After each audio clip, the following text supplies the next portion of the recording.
Today we're looking at my top 3 picks for the Fantastic Four. Coming in at number 3, Mr. Fantastic. He has the Fantastic Four, Illuminati, Celebrity, and Scientist keywords. His point value is either 100 or 75, depending on the starting line. He has a trait. I'm pretty good at multitasking. Plasticity, shape change. When Mr. Fantastic uses shape change after resolutions, place that D6 with that result on this card, replacing any here. Giant Reach X, where X is 2 or the value of that die on this card, whichever is greater. So whenever he rolls for shape change, whatever that result is, he puts on his card and that becomes his Giant Reach. And that's his trait. So he makes that shape change, he's going to have Giant Reach of a 5 or a 6. And again, the lowest that will go is a 2. He has a special defense power at the end of his dial. It is stop, but only if another friendly character with the Fantastic Four keyword is on the map. Super senses. If you use him as your attacker, send him out there, he takes some damage, gets knocked onto that last click, that stop will activate if he has his Fantastic Four teammates behind waiting to support him. Then he also has super senses on that last click. He has a special damage power, which is on his click number 1, click 3, 4, and then again on his last click. So it's on his first click at his 100 point value, and it's on his first and second click at his 70 point start-in value. That damage power is called You'll Find Mr. Fantastic More Than a Match for You Every Time. Leadership, Outwit. Free. Choose an opposing character of higher points within 4 squares and line of fire, and a power, standard or special, they can use. The chosen character can't use that power until your next turn.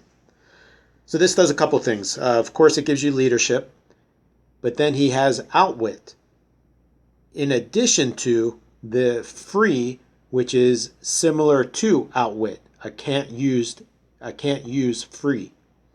So he can outwit somebody, then pick that same person or somebody else that's higher points within 4 squares and line of fire, and he can take away one of their standard or special powers. Makes it so that they can't use it. It's not exactly Outwit, so it can get past things like Power Cosmic or Protected Outwit. Now, if the opponent doesn't have either of those and they're more points than Mr. Fantastic, he can outwit them normally and then activate that free can't use power. So he can take away 2 things potentially from them. He has a pretty cool sculpt.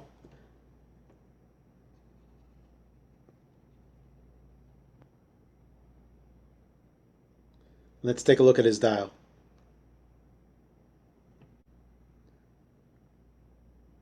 He has 7 clicks if you start him at the 100 point value, or 5 clicks at 75. If you play him at 100 points, you start him with an 8 movement, sidestep, 11 attack quake, 18 super senses, and then 3 damage with the special damage power that we talked about. Remember, he has traded plasticity and shape change.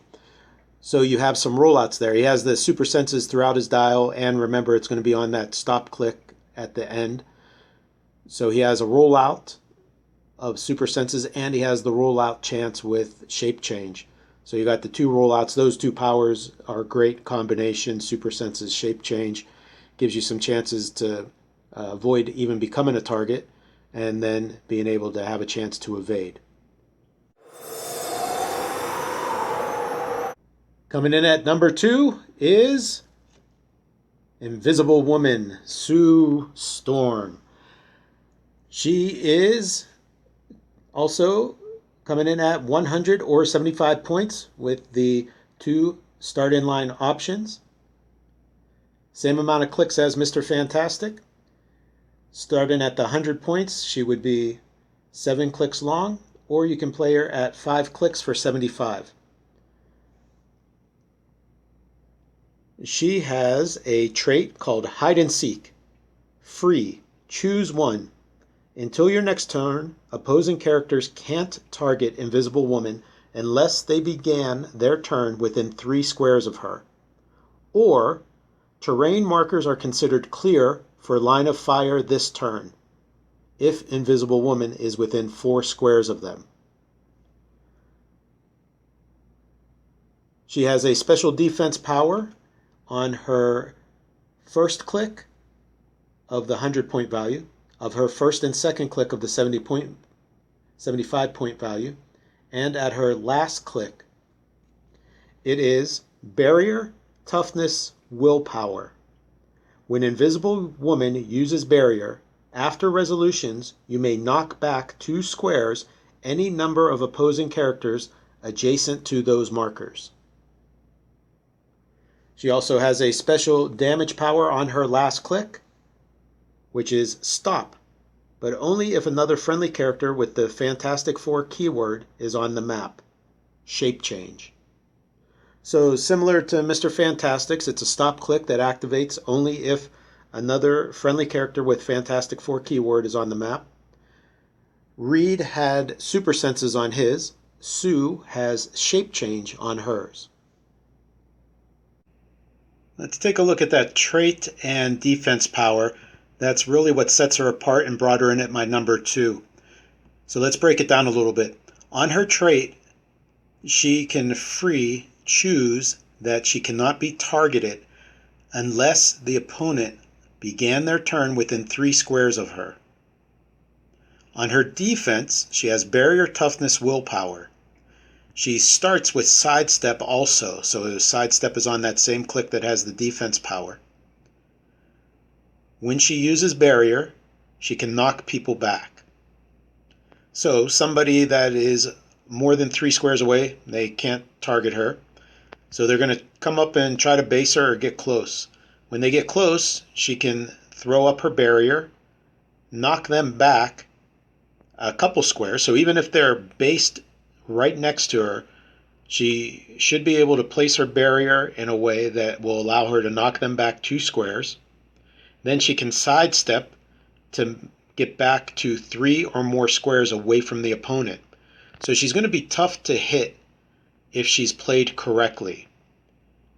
That really is what sets her apart. I can't wait to try her out in some competitive matches to see. She reminds me of Mystique in the way that she has some ability to push people away or sidestep away from people to maintain that distance.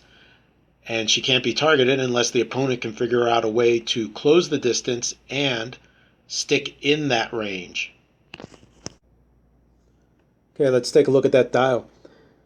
She has a 9 movement with sidestep, and she's a flyer. She has TK with an 11 attack.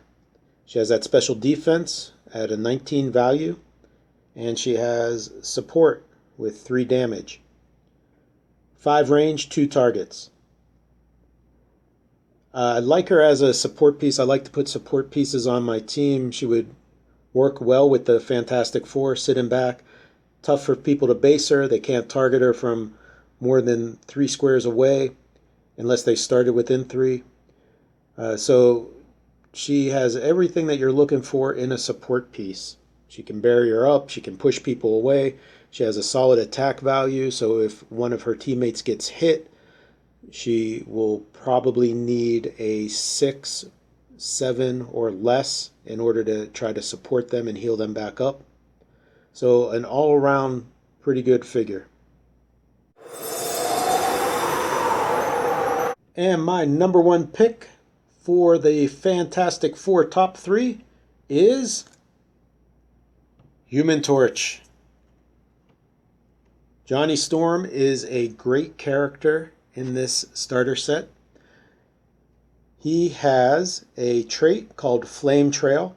Once per turn, for all characters with this trait, when Human Torch moves, after resolutions, choose a character he moved through or adjacent to and deal it 1 penetrating damage. He has a special attack power called Flame On, Poison, but may use it even if moved or placed this turn.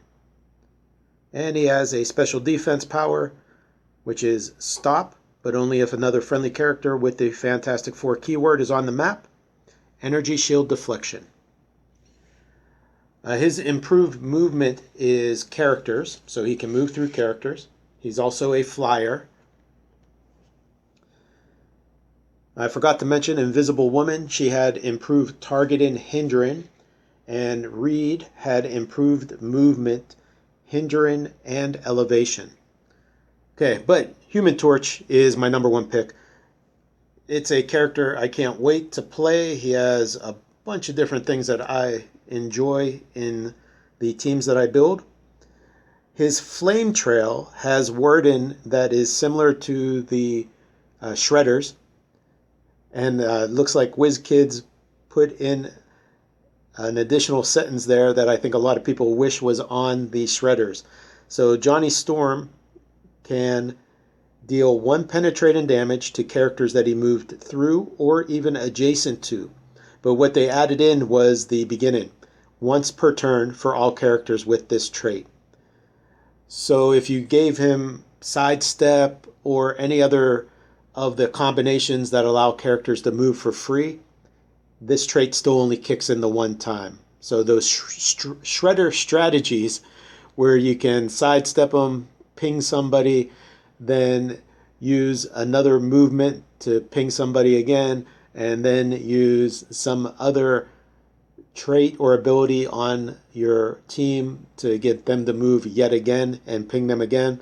Well, they took that away on this one. So it's once per turn you can activate this Flame Trail. But still, it's super good. I can't wait to deal it.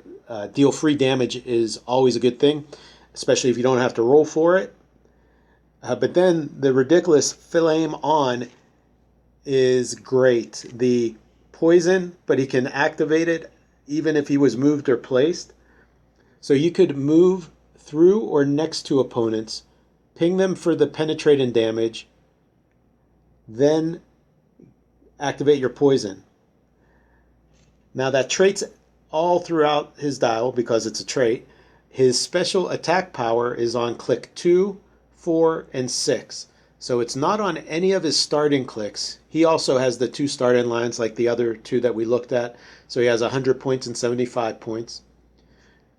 That is on his second click on either one of those starting lines, and then again on click 6. He doesn't have willpower, so you could push him onto that click to take advantage of that poison. We're going to take a look at his back of his dial and see how those special attack power combos with his regular movement powers.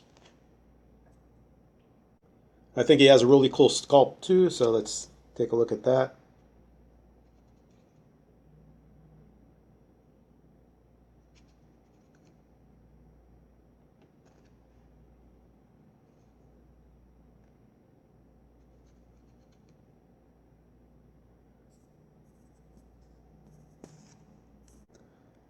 Here you can take a look at his keywords. You can read the wording on those traits for yourself.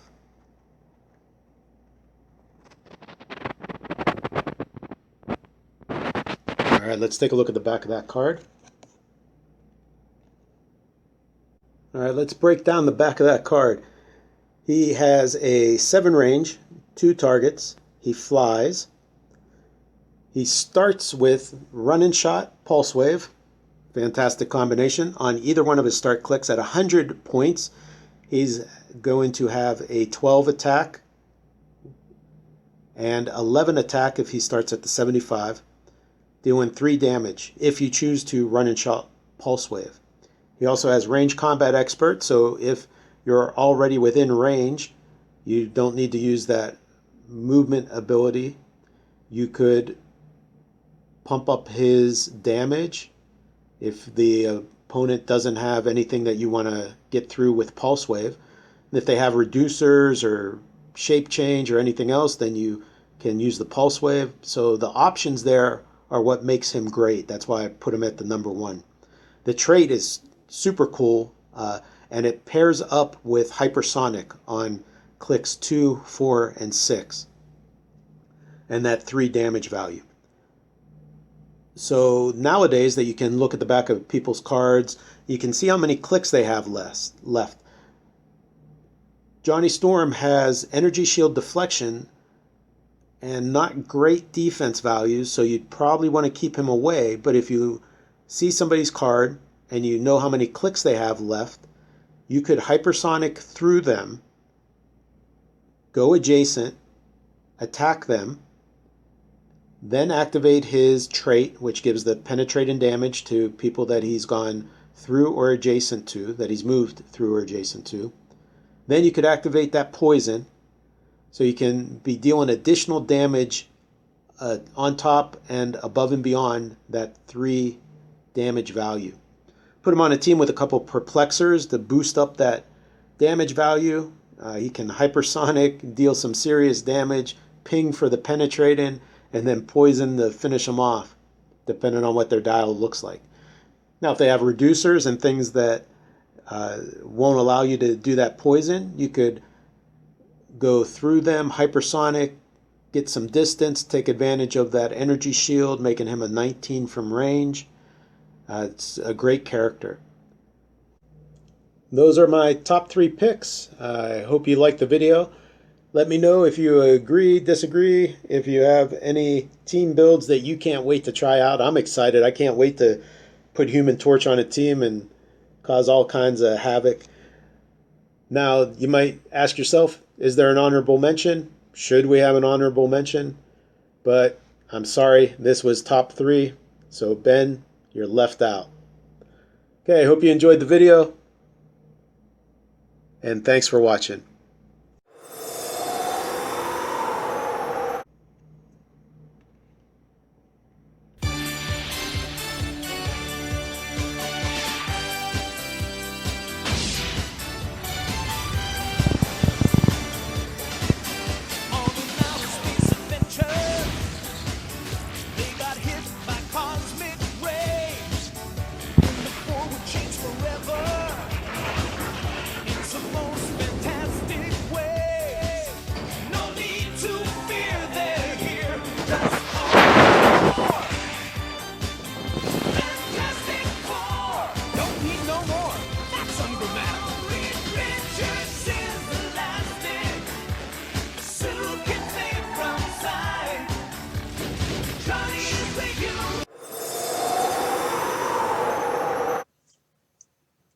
Check it out. If you dig what we do, go ahead and like and subscribe. Thanks for watching.